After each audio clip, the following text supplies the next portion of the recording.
So for my final example of setting up the boundaries for regions, we're going to look at a piecewise boundary. So let's say that we're given a more complicated region. Let's say that the region that we want is inside the circle x squared plus y squared equals 4, but outside the circle x squared plus y squared equals 1. I'm going to draw a picture of what this looks like in the xy plane. So we have an inner circle of radius 1, and then we have an outer circle of radius 2. And the region that we're describing is the one that is inside the inner region, but outside of this outer region. That's not very good language. But if I were to highlight this in blue, essentially, it's the donut. And the problem is, if I want to think about setting up upper and lower bounds for this, it's hard because the upper bound changes. Like when I'm over here, if I'm thinking of taking vertical slices, I can see what my lower slice would be and what my upper slice would be. But over here, my lower slice and my upper slice are different. And then over here, it changes again. And I want to be able to get all of this captured into one description. We're going to have to break it up into pieces. And that's why we're calling this a piecewise region. So breaking this up into pieces, there are a number of different ways that you could break it up. But I'm going to break it up this way. I'm going to slice it right here. And I'm going to slice it right here. And the reason why I'm doing that is now I have broken it up into 4 separate regions, and we can consider each of the regions individually.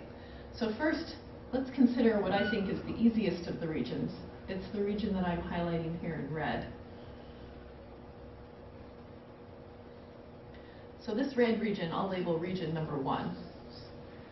And the reason why I think that this region is easy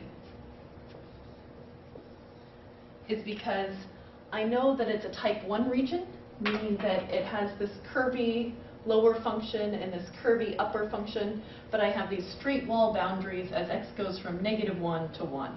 So I already know the bounds on x. My x values are the ones that are constant.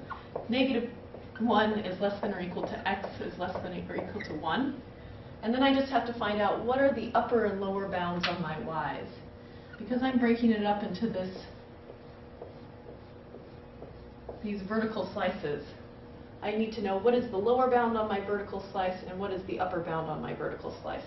The lower bound is going to be the top part of this circle, and the top part of this lower circle is given by y equals the square root of 1 minus x squared. And I know that because I'm solving for y. I solve for y by subtracting x squared and taking the square root. So that's what this, maybe I should point it more towards this curve is. So that means that my y values in this case, this is the lower bound on my y values, whereas the upper bound on the y values, I'm solving for y and I see that y is equal to the square root of 4 minus x squared. So this gives me the bounds on my y values. Square root of 1 minus x squared is less than or equal to y. It's less than or equal to square root of 4 minus x squared. And I'm done with region 1. Region 2 is going to be similarly easy. I'm going to let region 2 be this bottom region down here. Region 2. I'm also going to think of it as a type 1 region because I'm going to split it up into these vertical slices. And again, for region 2,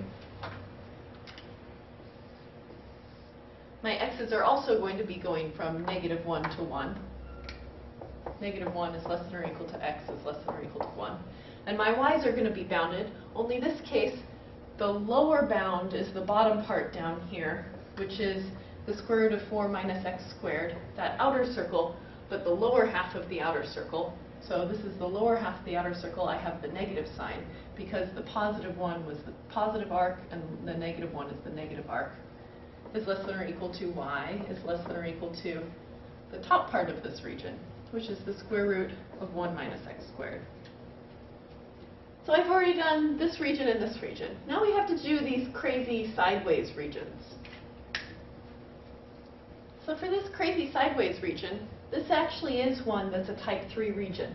The corners of it end in points, So I could think of setting it up where I'm slicing it this way, and I could have my bounds where x was a function of y, or I could think of it as slicing it this way vertically and thinking of my bounds as y as a function of x. Just because of the previous work that we've done, I think it's easier to think of it as a type 1 region, meaning I'm thinking of this lower part of the curve is the bottom curve where y was equal to the square root of 4 minus x squared, the negative arc of that, whereas this part up here is y equals the positive arc of 4 minus x squared. And the reason why I think that's easier is because I already know what the bounds of x are. The x values in this case are ranging from -2 to -1. So as x goes from -2 to -1, my y values are bounded below by this curve and above by this curve, because I'm thinking of my regions as being the slices that go from down here to up here. So bounded below is bounded by the negative of 4 minus x squared, all square rooted, is less than or equal to y, is less than or equal to the positive of 4 minus x squared. So this is my region 3. And my region 4 follows analogously, only this time I'm taking the pieces where my x values are going from 1 to 2. So 1 is less than or equal to x is less than or equal to 2. And my y values are bounded by the same curves. They're bounded below by the negative part of the circle and bounded above by the positive part of the circle. So the bounds are negative 4 minus x squared is less than or equal to y, is less than or equal to the square root of 4 minus x squared. So this was an example where the region that we were trying to describe wasn't clearly a type 1, a type 2, or a type 3 region. So we broke it up into 4 different pieces, and each of those 4 pieces, in this case, we decided to describe as type 1 regions.